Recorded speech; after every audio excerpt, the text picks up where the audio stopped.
Napa know-how. The Napa guy knows not to judge a man by his car's multicolored paint job or absence of modern gadgetry. Who cares if it's technically old enough to vote and the windows are powered by the strength of your left arm? Your monthly payment is zero, and it'll stay that way. Because with over 500,000 parts and a little Napa know-how, you can keep anything on the road. She may not be pretty, but she's all yours. That's Napa know-how. Napa know-how. Blog Talk Radio. Good morning. This is your host, Llorraine Neithardt, and you have reached Venus Unplugged, where we explore the archetype of Venus in our psyche, in our lives, in the beautiful and the unknown. And what we are working on now is the Villa of Mysteries in Pompeii. And this is the work of Linda Fairs David. She was first-generation Jungian, and that's what we're exploring, the women around Jung and their contribution. He didn't do it alone. And last week we spoke about her and her life, and so this week we are going to start looking at her notes on the woman's Dionysian initiation and the Villa of Mysteries in Pompeii. When Pompeii was rediscovered, it was under ashes, which was kind of an interesting image for hundreds of years, and they thought, society thought it was a myth that there was this complete city that was under the ashes due to the Venus eruption of this great mountain. So the most astounding thing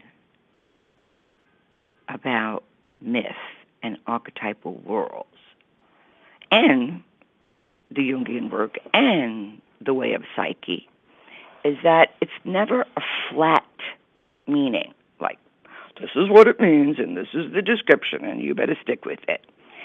It's kind of more like when you're jumping rope and it's double Dutch, you got to jump between those ropes. And that, I think, is marvelous as a brain exercise, as a heart exercise, as being able to say, because we like to have, no, this means that. And if somebody is kind of possessed by the animus, okay, they'll be very opinionated. Oh, no, that's what this means. And, that's not the way that it is. It can mean many things. And that is part of what happens when you start working with these gods and goddesses, which are also images of what psyche or soul looks like. So all these possibilities, it's infinite, which makes all of us infinite. Now, there are several versions of the birth of Dionysus. Dionysus was half human, half god, Zeus's son, and Ariadne was a female. So I'm just going to be reading here some notes because we've got to establish these Dionysus, Ariadne, and you may have heard Ariadne and the red thread. She is the one who is able, she's the mistress of labyrinth.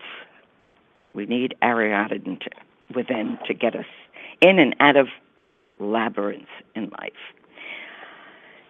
So what we have here, what she talks about here, and from her, okay.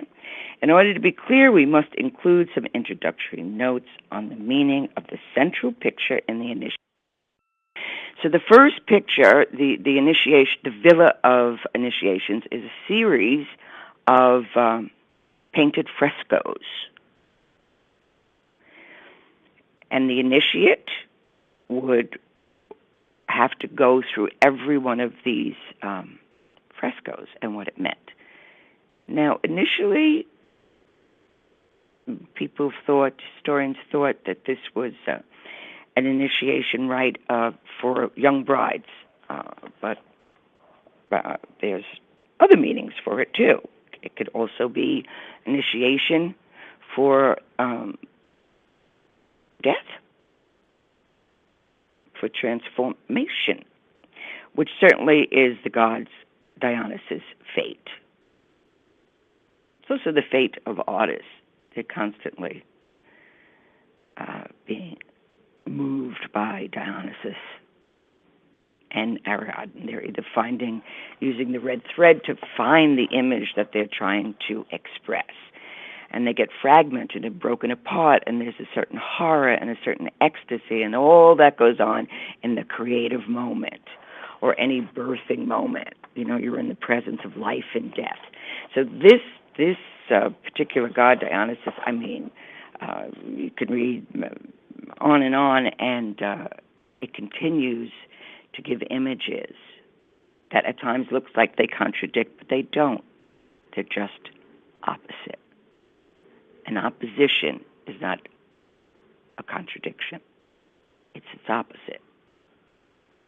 And I think we could think clearer and feel clearer if we could be able to hold that mystery of opposites and not have an opinion and just see where it's going to take us, which is the nature of mystery. And in the modern world, we've got a lot of horror movies, right? Terrifying oneself, which is a form of Dionysus. Okay?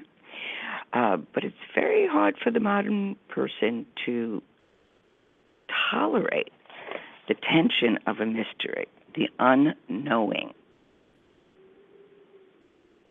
And that is a very powerful state to be able to tolerate, to be able to be part of, the not knowing and watching where your mind goes when you don't know. If you tend to be fearful, it's a horror movie because all the fears will come up. And that's and if you don't get the opposite of the fear, which is the faith, and let them figure, let that tension of the opposites within balance itself out, you're not in Dionysus is ecstasy, but it's also chaos. It's the god that rips us apart.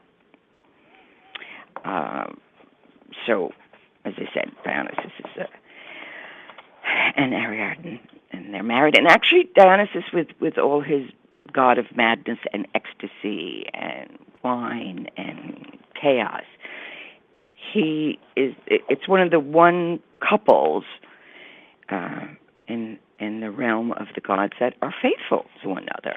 So I find that interesting too. It's always true to its beloved. So what she begins to talk about here is that in the initiation hall, the first thing that the initiate, these women, comes in and sees is a statue of Dionysus and Ariadne. And so this is, they're Greek gods, but, the Villa of Mysteries in Pompeii is obviously Roman. So it's known for that incredible color.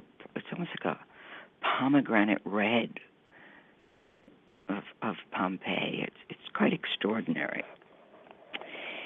So they would enter this hall of initiation, and they would first come from the great figures of Dionysus and Ariadne. And she says here that we dare not anticipate their full significance, which is an interesting take. It's like don't ask the question until you've studied for 7 years or 5 hours or something.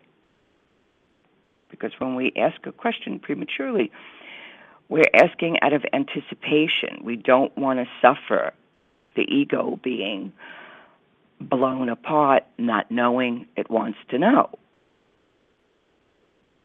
Or it thinks it knows, and that's where the loss of mystery is. Mystery is in the not knowing. It is a terrible struggle for the ego to to not know. And so the women who were being initiated here, and this is why it's believed to be an Orphic tradition, it's for the more mature initiate who's gone through the marriage and the childbearing and is now ready to enter the last stage of life, and what that attitude is about. Now, the last stage of life can be 40 years. It's not a number. It's an attitude. All right. So here we have, what does she say here? So it's this mystery cult, and these two dominant figures reveals itself step by step in the course of the initiation ceremony in a way that suits the participants' capacity to experience each moment. So right there, that's the turning point. We begin to be revealed the complexity of meaning of this union of heaven and earth, of Dionysus and Ariadne, what it means to us within ourselves, what it means in the scenes of these frescoes. So we meet in the first fresco, okay, we meet Dionysus, and then Ariadne again and again in a new manner. We also do that in life, if we're paying attention. That's what happens to an artist again and again. Every day or every minute, we're meeting the work that we're trying to give birth to, in whatever form that may be, again and again. Which is why it's difficult to say, when we're creating, I don't know. I have no idea. It's a mystery what's going to come out. I just know I need to be in service to the mystery, not to the outcome. Now, there are some people who just have an end game, and they go in and they produce the end game. So their mystery may have begun in their sleep or long before that, okay? But in this, we're dealing with the Villa of Mysteries, and Roman women would go through this rite of passage.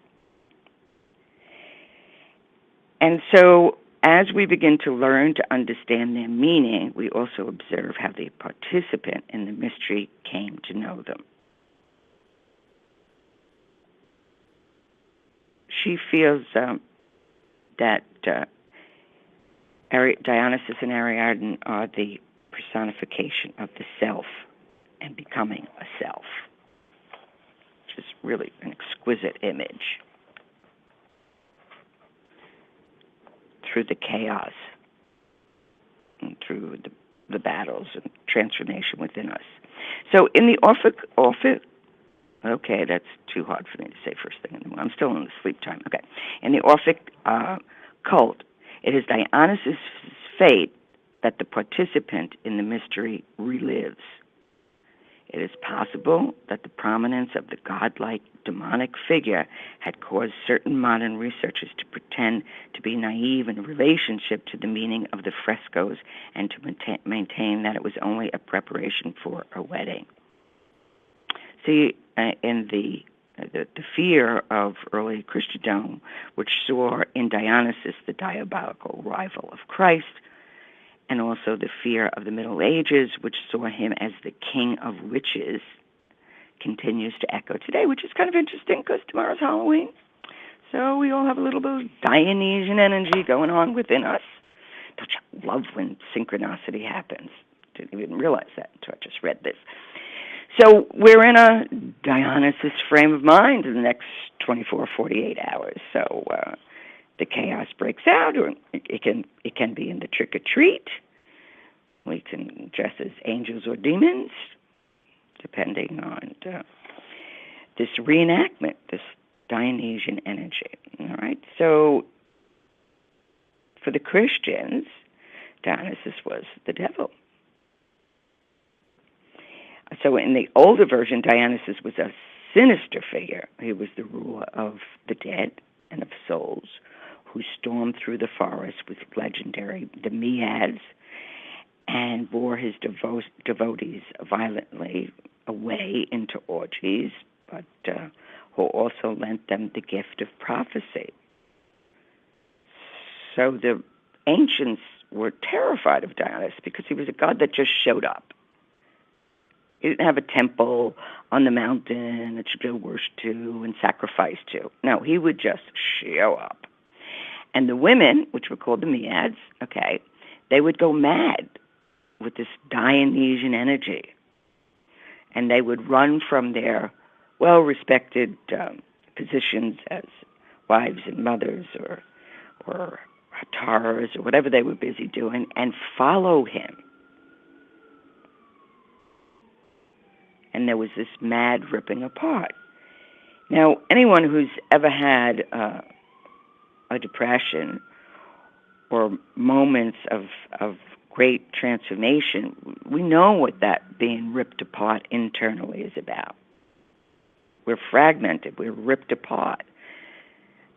The self is watching and containing as these, it's like glass being broken or a mirror cracking. It just goes all these different ways. And then we're in the presence of Dionysus has struck. So to the Christian mind, which really wanted to be one-sided in, Christ the good, but his shadow aspect was Judas. That's one and the same. So the Maeads, and they were the devotees, and they would just go wild, which was, of course, was a little hard on the husbands, but hey, a god is a god. And so the first connection with these religions was present in all formulations of the Dionysian figure, even in Delphi, where Dionysus is reconciled with Apollo, or Zeus. Apollo is the Roman name of the Greek god Zeus. He is the son of the dark winter time, an underworld sun, one might say.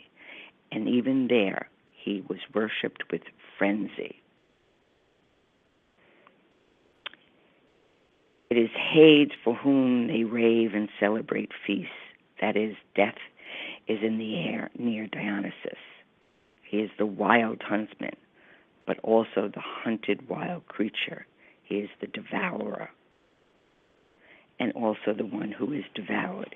He strikes people with madness, but as Dionysus, Losis, he also delivers them from delusion. Dismembered and reborn, he is a typical savior god. Now, of course, so there would be a little competition there between this Christ figure being crucified on a cross, because Dionysus had, in a sense, was an immaculate conception.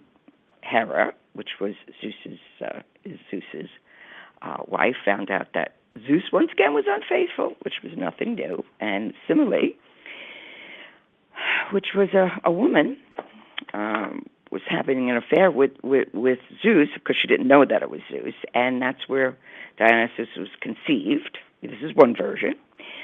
And when Hera found out, she tricked Semele into requesting that Zeus reveal himself, which was like a kind of a bad idea, but it was great. Talk about trick or treat. And he was in the throes of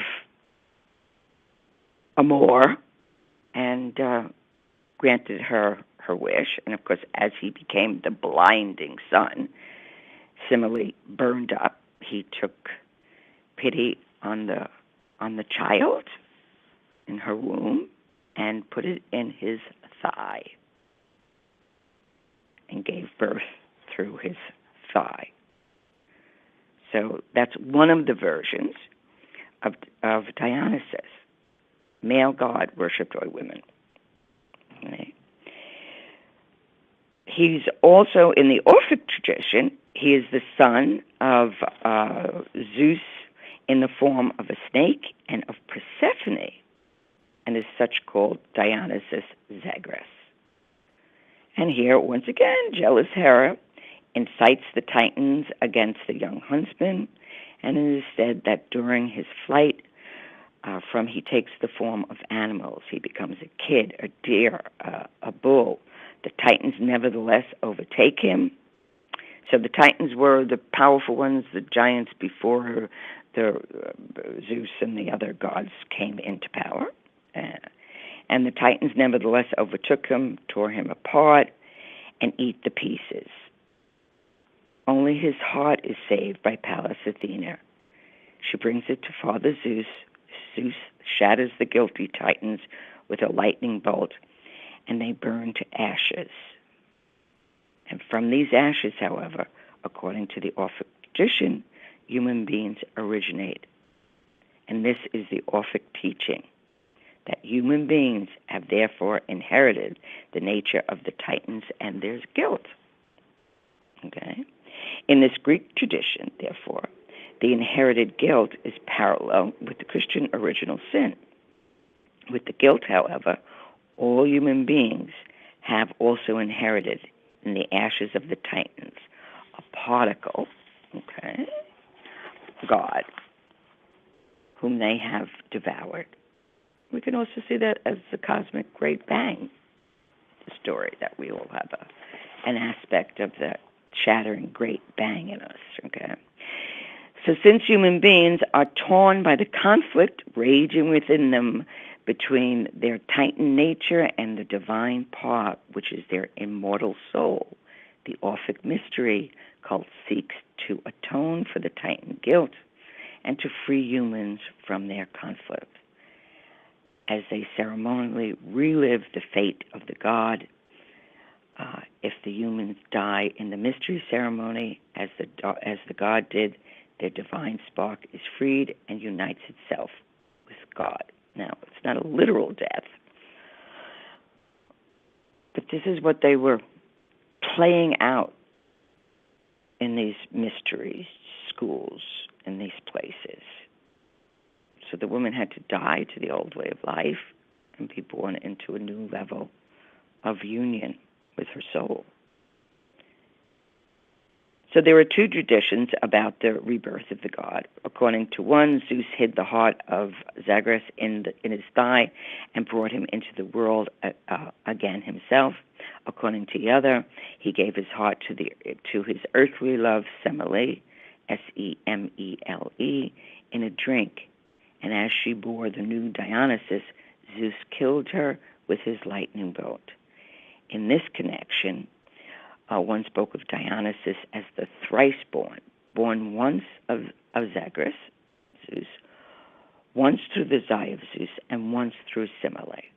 So these are all important images of the archetypal world. So depending on, now when you're going through these initiations, you're experiencing all these things. The breaking apart, the death, the being born thrice, the renewal, and what takes place in these renewals. And on one hand, Zeus hands the dangerous sacred drink to a woman, and then the human element is added, and Dionysus lives again as a god-man within. Then for the first time, there is a true parallel with the self. So this is what these women were going through when they first come across these images. Now with Ariadne, she was a princess. She had powers. She was betrayed by her first love, and Theseus, okay? And there's many versions of that. Some say he abandoned her and he left her on an island, and then Dionysus comes along and falls in love with her and marries her. Others have other images, what happens. But this is a union of male and female, above and below, life and death. He is life and death in one. He is not only fiery and inflaming, he's also watery. But he also comes out of the water, out of the sea or the ocean. So in the Orphic Dionysus embodies the self with a capital S as the center of psychic life, in that he unites himself, all opposites, in this connection is shown in the frescoes, and at the same time becomes for mankind a redeeming image of the goal. Nevertheless, the center of psychic life does not manifest itself in Dionysus as a heavenly light or a higher order. Dionysus always shines forth from the depths. That's the light in the depression. That's the gold in the in alchemy. He always arrives unexpected, which is what freaks out the patriarch. As does creativity. It just suddenly shows up.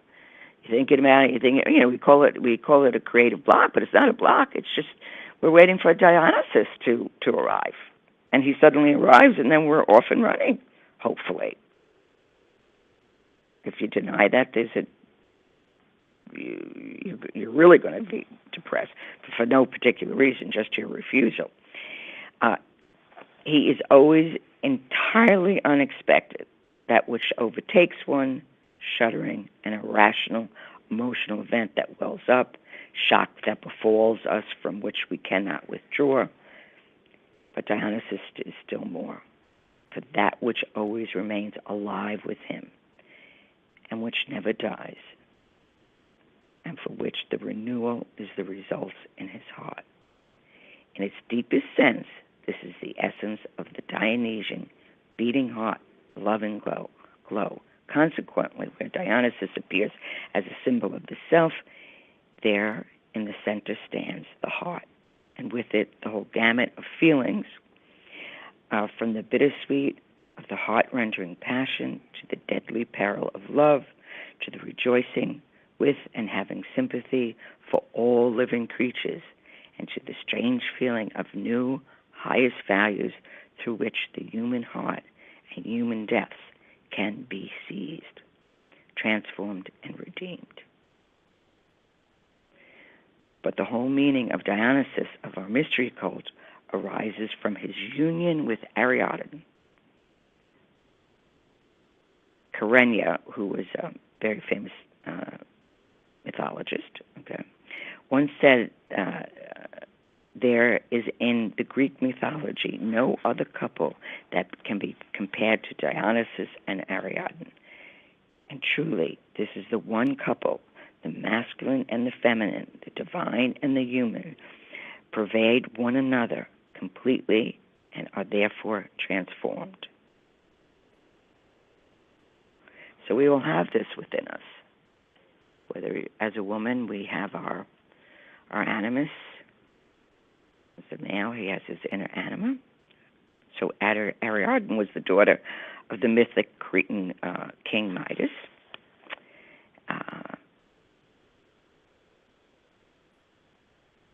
And she left her father to go help this dude. Oh, that was such a sad story, but she didn't know what she was doing. Okay, so we have an example here with Greek mythology. Actually, this myth is concerned with a meaningful symbolic representation of an entirely unconscious primordial situation. Symbolically, is a cathartic paradise where the spiritual masculine principle appears at first merely as pricking excitement, and the feeling feminine principle only a vagabond instinctively.